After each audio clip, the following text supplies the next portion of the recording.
কালিলৈকে আমাৰ 64 কেণ্ডিডেটৰ প্ৰাৰ্থী তালিকা কমপ্লিট হ'ল। আজি আৰু 10জন মান প্ৰাৰ্থী সমষ্টি প্ৰাৰ্থী আহি আছে।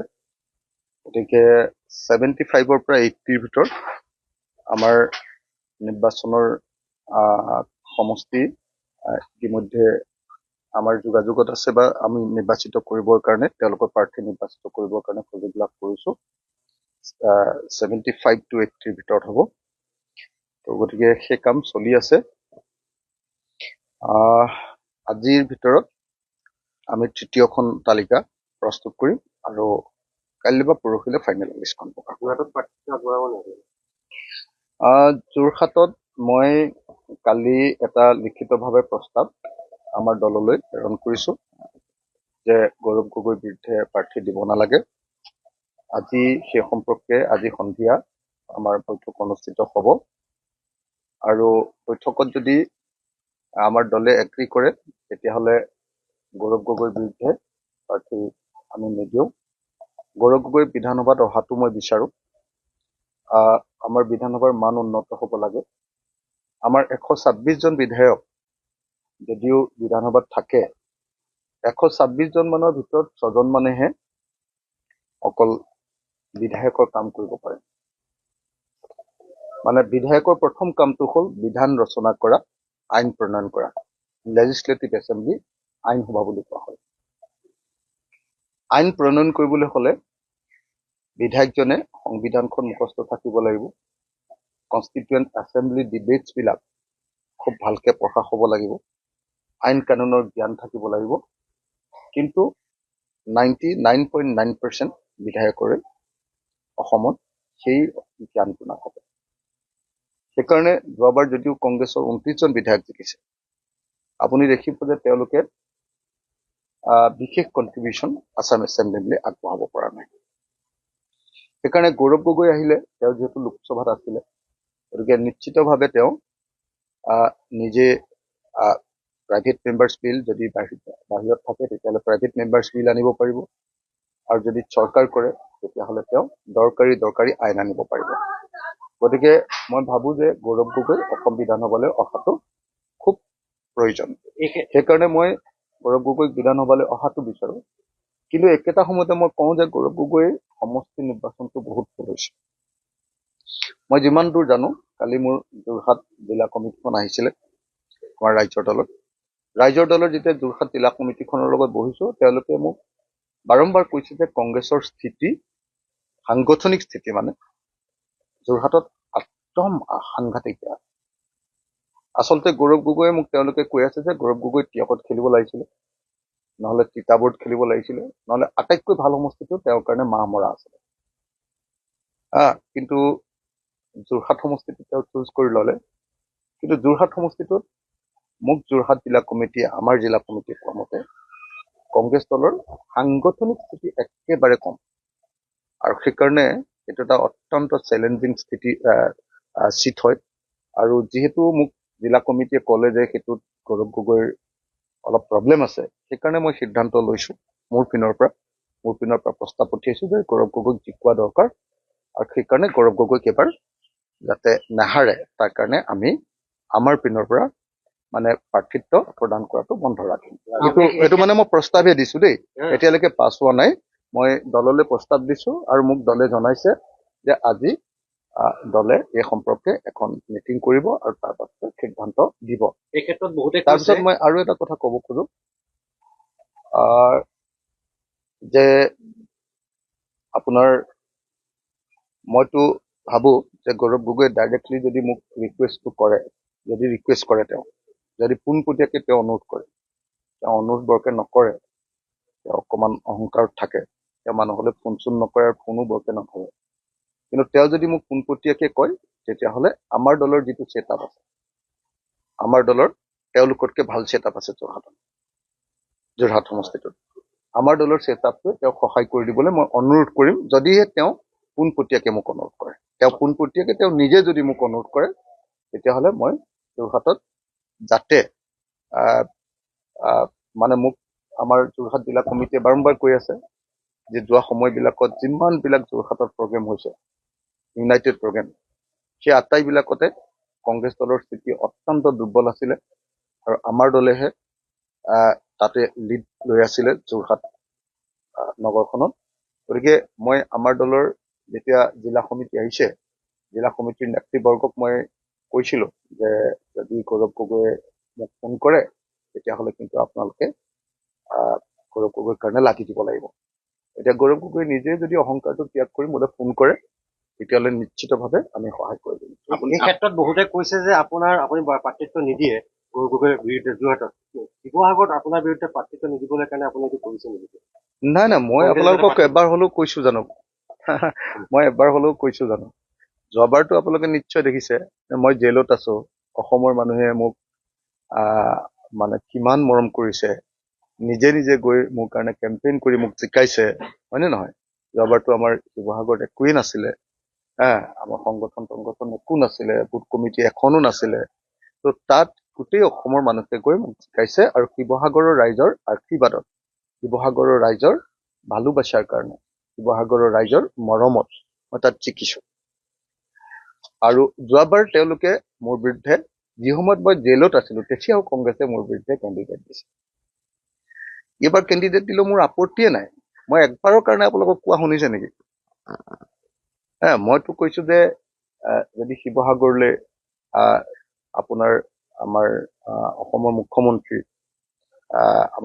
মুখ্যমন্ত্ৰী হিমন্ত বিশ্ব শৰ্মা আহে তেতিয়াহ'লে মই ভাল পাম।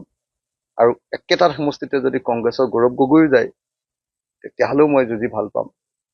মই অহংকাৰ কৰি কোৱা নাই আকৌ দেই।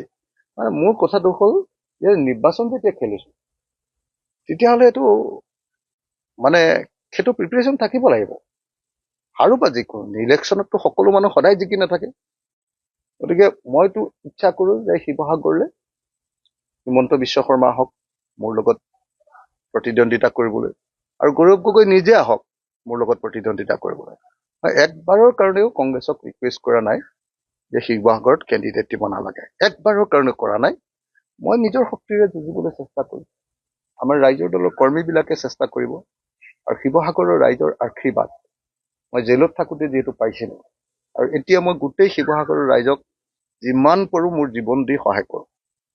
মই আশা কৰিম যে শিৱসাগৰৰ ৰাইজে মোক নিশ্চয় জিকাব। যে মই শিৱসাগৰৰ কাৰণে মানে কংগ্ৰেছৰ প্ৰাৰ্থিত্ব নিবিচাৰি এইটো কোৱা নাই, মই জেনুইনলি গৌৰৱ গগৈক জিকাটো বিচাৰিছো, আৰু সেইকাৰণে গৌৰৱ গগৈৰ বিৰুদ্ধে কেণ্ডিডেট নিদিবলৈ মই ৰাইজৰ দলক অনুৰোধ কৰি চিঠি লিখিছো। আৰু গৌৰৱ গগৈৰ বিৰুদ্ধে কেণ্ডিডেট যদি নিদিয়ে, ৰাইজৰ দলে নিদিয়াৰ সিদ্ধান্ত লয়, আৰু গৌৰৱ গগৈ যদি মোলৈ ফোন কৰে পোনপটীয়াকে, তেতিয়াহ'লে মই আমাৰ যোৰহাট কমিটিখনকো গৌৰৱ গগৈৰ হৈ লাগি দিবলৈ। আপোনালোকৰ দলৰ মানুহে কৈছে 45টা দিন মূল্যৱান দিন আপোনালোকৰ। কংগ্ৰেছে মানে আমাক চাগে আঞ্চলিক দল এটা তেওঁলোকে ধ্বংস কৰিম বুলিয়ে চাগে প্লেনটো কৰিছিলে। আপোনাৰ 2021 চনত আমি উঠি আহিম বুলি ভাবি আমাক 8টা চিট দিয়াৰ পাছতো কংগ্ৰেছে আমাক বিট্ৰে কৰিলে, বিশ্বাসঘাতকতা কৰিলে। তাৰ পাছত উপ নিৰ্বাচন গোটেইকেইটাতে বিশ্বাসঘাতকতা কৰিলে। MP ইলেকশ্যনত আমি সম্পূৰ্ণ ত্যাগ কৰি দিলো। এইবাৰ 2026 বিধানসভা নিৰ্বাচনৰ কাৰণে 2 বছৰ 3 বছৰ তেওঁলোকৰ পিছত ঘূৰি থাকোতে আমি কনফাইণ্ড হৈ গলো কেইটামান সমষ্টিত, আৰু লাষ্টত সেই 15টা সমষ্টিটো আমাক ডিষ্টাৰ্ব দিবৰ কাৰণে 45 দিন আমাক ওলমাই ৰাখি লাষ্টত তেওঁলোকে আমাৰ লগত নহ'ব বুলি কৈ দিলে। গতিকে কংগ্ৰেছে আমাক ঠগিলে, কিন্তু কংগ্ৰেছে ঠগন দিয়াৰ পাছতো মোৰ কিন্তু বিজেপি বিৰোধিতা সামান্যতমো কম হোৱা নাই। আপোনালোকে এইটো কথা বুজিব লাগিব, সদায় এইটো কথা বুজি উঠিব লাগিব যে ৰাইজৰ দল অসমত বিজেপিৰ আটাইতকৈ ডাঙৰ শত্ৰু। আপোনালোকে এইটো বুজি উঠিব লাগিব যে কাইলৈ সঁচাকৈ যদি বিজেপিক অসমৰ পৰা খেদিব লাগে, পৰাভূত কৰিব লাগে, উচ্ছেদ কৰিব লাগে, তেতিয়াহ'লে আমাৰ নিচিনা আপোচবিহীন আঞ্চলিক দলেহে বিজেপিক খেদিব পাৰিব। আৰু কংগ্ৰেছে সেইটো বুজি নুঠাটোৱে এই সময়ৰ ঐতিহাসিক ফল।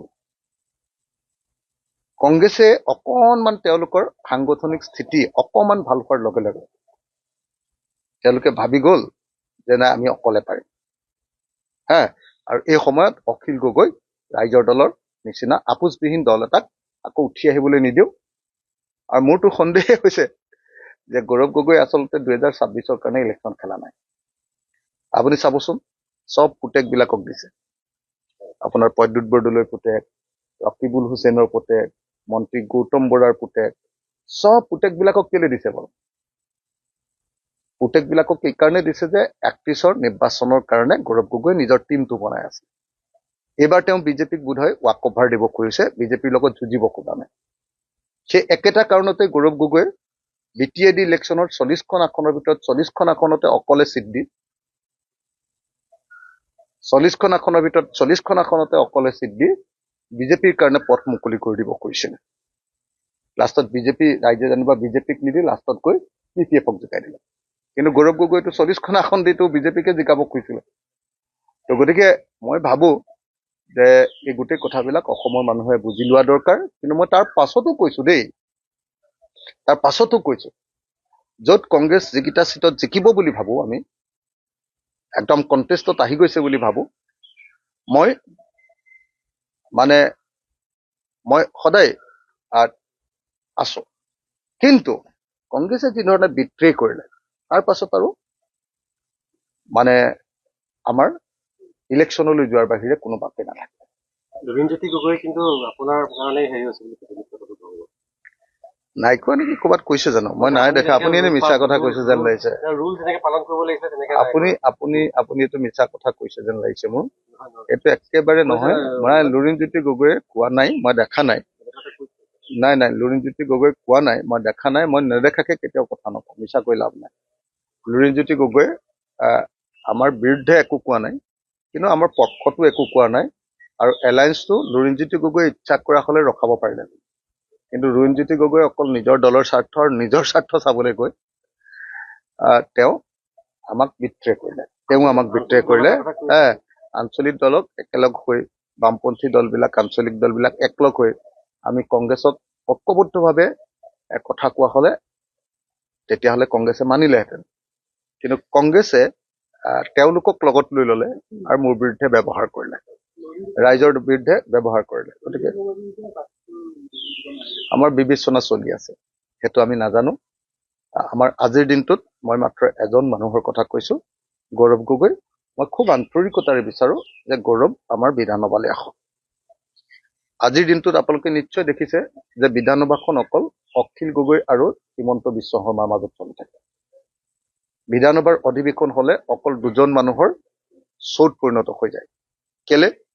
কাৰণ বাকী বিধায়কবিলাকে তেওঁলোকে পঢ়া শুনা কৰি বিতৰ্কত অংশগ্ৰহণো কৰিব নোখোজে, বহুতে, বেছিভাগে আৰু দলগতভাৱে তেওঁলোকে যুঁজ এখন লাগিবৰ কাৰণে আগবাঢ়ি নাযায়।